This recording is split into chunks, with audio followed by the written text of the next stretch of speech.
सिंह छावा के आने के बाद औरंगजेब पर सियासी बहस शुरू हो गई है। औरंगजेब की कब्र को लेकर बहस महाराष्ट्र से शुरू हुई और अब पूरे देश में फैल गई है। अब लोग यह भी पूछ रहे हैं कि जिसने भारतीयों पर इतने अत्याचार किए उसकी कब्र को सजाकर क्यों रखा गया है। ये मांग छत्रपति शिवाजी महाराज के वंशजों और वहीं महाराष्ट्र के मुख्यमंत्री देवेंद्र फडणवीस ने की है। आज जिस औरंगजेब पर बहस हो रही है, अब लोग जानना चाहते हैं कि ये कौन था, इसकी कब्र कहाँ और कब्र पर सियासत क्यों हो रही है। आज हम आपको इसकी पूरी कहानी के बारे में बताएंगे। कौन था औरंगजेब? औरंगजेब का पूरा नाम मुहिउद्दीन मोहम्मद था, लेकिन उसे आलमगीर या औरंगजेब के नाम से पुकारा जाता था। औरंगजेब मुगल साम्राज्य का छठा और अकबर के बाद सबसे शक्तिशाली बादशाह था। उसके शासनकाल में मुगल साम्राज्य बहुत विशालकाय हो गया था। इस बादशाह ने 1658 से लेकर 1707 तक दिल्ली की गद्दी पर हुकूमत की थी। हिंदू विरोधी शासक था औरंगजेब। औरंगजेब को लेकर कहा जाता है कि वह हिंदू सिख विरोधी शासक था। उसने हिंदुओं पर कठोर नीतियां लागू की और कई प्रमुख मंदिरों को तुड़वाया, जिसमें काशी विश्वनाथ, मथुरा का केशव मंदिर और सोमनाथ मंदिर भी शामिल है। उसने गैर मुस्लिमों पर जजिया कर भी लगाया था, जिसे अकबर ने हटा दिया था। उसने कई हिंदू राजाओं और मराठों के खिलाफ युद्ध छेड़े और उन्हें दबाने की कोशिश की।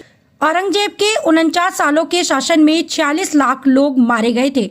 उसने छत्रपति संभाजी महाराज को 40 दिनों तक भयंकर यातनाएं देने के बाद उनकी हत्या कर दी थी। अब संभाजी के वंशजों की तरफ से इस औरंगजेब की कब्र को हटाने की बात हो रही है और इसी मुद्दे पर देश भर में सियासत हो रही है।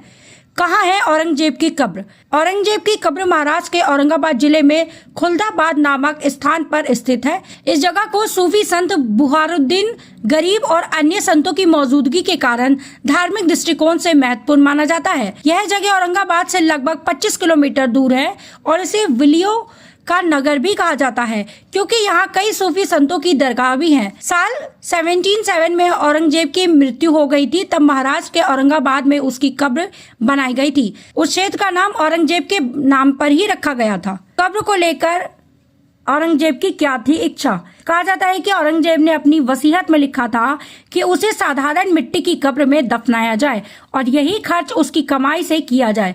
पहले उसके मकबरे को कच्ची मिट्टी से तैयार किया गया था, लेकिन बाद में उसे लॉर्ड कर्जन ने उस पर संगमरमर मढ़वा दिया था। इस मकबरे की वास्तुकला इस्लामिक शैली है। यह मकबरा बेहद सादा और सफेद रंग का है। औरंगजेब के मकबरे के पास ही उनके बेटे आजम शाह का मकबरा भी है। शेख जियाउद्दीन दरगाह भी इसके करीब स्थित है। मकबरे की दीवारों पर औरंगजेब के बारे में कुछ जानकारियां भी दी गई हैं।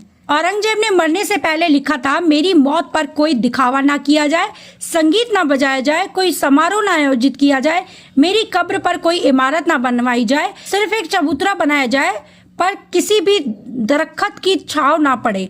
मैं नहीं चाहता कि मुझे छांव नसीब हो। मौत के बाद मेरा चेहरा भी ना ढका जाए ताकि अल्लाह से सीधे रूबरू हो सकूं। सिर्फ अल्लाह के लिए थी वफादारी।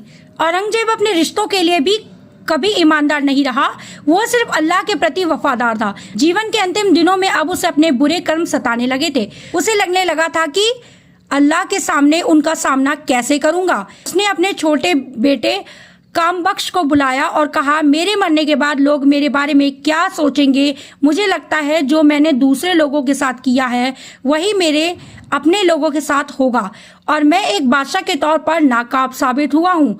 मैं अपने उस दौर में हूँ जब अल्लाह से मिलने की घड़ी नजदीक आ गई है। मेरे गुनाह ऐसे हैं जिसे वो भी माफ नहीं करेगा।